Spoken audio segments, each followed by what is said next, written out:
আসসালামু আলাইকুম ওয়া রাহমাতুল্লাহি ওয়া বারাকাতুহু। প্রিয় দর্শক, খুবই একটা জটিল বিষয় নিয়ে কথা বলছি।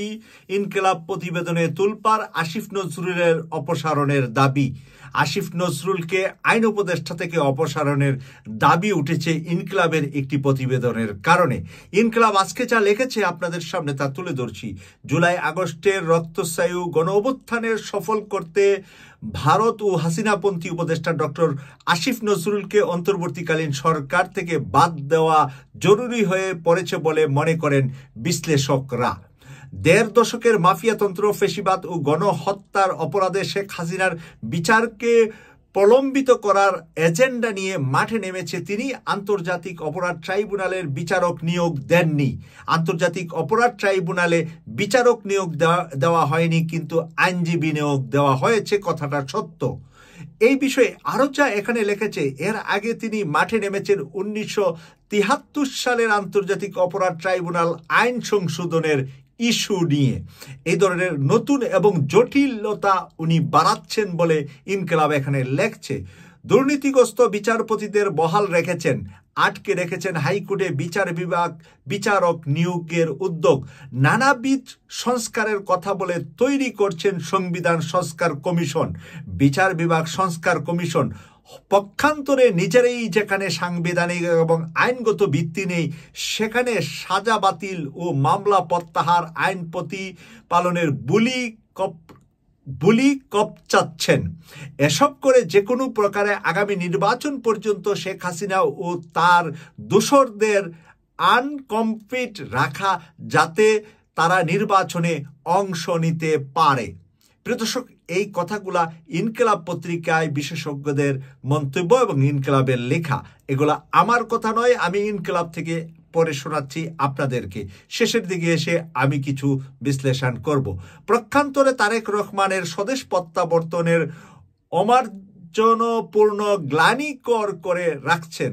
তার স্বদেশ প্রত্যাবর্তনের বিলম্বিত করার অর্থ হচ্ছে বিএনপিকে তারেক রহমানের শরীরে সান্নিধ্য লাভ থেকে বঞ্চিত রাখা, দলীয় কুন্দল জিয়ে রাখা এবং আগামী নির্বাচন পর্যন্ত দলটি ক্ষমতার বাইরে রাখা, যা ভারত এবং শেখ হাসিনা যৌথ এবং চূড়ান্ত প্রত্যাশা। ভারত এবং শেখ হাসিনার সকল প্রত্যাশা পূরণ করছেন আইন উপদেষ্টা আসিফ নজরুল।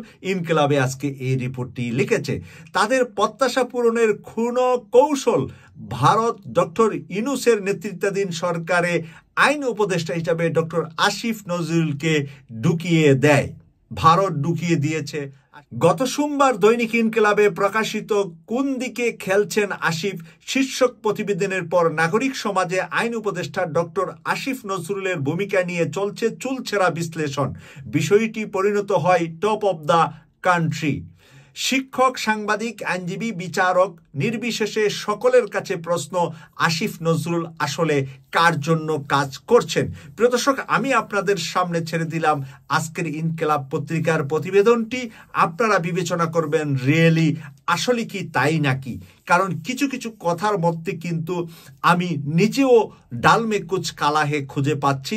তাই আমরা আসিফ নজরুল স্যারকে এতদিন যেইভাবে অন্ধভাবে সাপোর্ট দিয়ে যাচ্ছিলাম, যে এই যুদ্ধে উনি ছাত্র সমাজের নেতৃত্বে ছাত্র সমাজের পাশে ছিলেন, কিন্তু এই পর্যায়ে দায়িত্ব দেওয়ার পরে কতটুকু দায়িত্ব পালনে উনি উৎসাহিত বা দায়িত্ব পালনটা সঠিকভাবে করছেন, এখনো কেন রাঘব বোয়ালদেরকে আইনের কাঠগড়ায় আদালতে আমরা দাঁড় করাতে পারলাম না? সময় আমাদের 2 মাস চলে গিয়েছে। তাই প্রিয় দর্শক, এখানে আমি দুইটা কথা বলবো দুইটা মানুষ সম্পর্কে। এক হলো ডক্টর মোহাম্মদ ইউনূস স্যার, যাকে আমরা অন্তর্বর্তীকালীন সরকারের প্রধান বানিয়েছি। তাকে নিয়ে আমরা সমালোচনা নয়, বরঞ্চ তাকে আমরা সহযোগিতার হাত বাড়াবো। অপরদিকে সেনাবাহিনীর প্রধানকে নিয়ে কেউ কেউ বিভিন্ন সময় মন্তব্য করছেন। আমি সেই মন্তব্যের প্রতিবাদ করি এই কারণে যে এই মুহূর্তে আমাদের কোনো পুলিশ নাই। আমরা যদি সেনাবাহিনীকেও জনগণের থেকে দূরে সরাইয়া দেই, তাহলে জনগণের নিরাপত্তার জন্য আর কোনো জায়গা থাকে না। তাই সেনাবাহিনীর মেজরিটি মানুষ যেখানে দেশপ্রেমী, তাই আমরা সেনাবাহিনীকেও আমরা সমালোচনার ঊর্ধ্বে রেখে দেশপ্রেমের জন্য তাদেরকে উদ্বুদ্ধ করে কথা বলবো। আজকের মতো এখানেই আমি শেষ করছি। আপনাদের মতামত মন্তব্যের করে লিখবেন। সবাইকে ধন্যবাদ।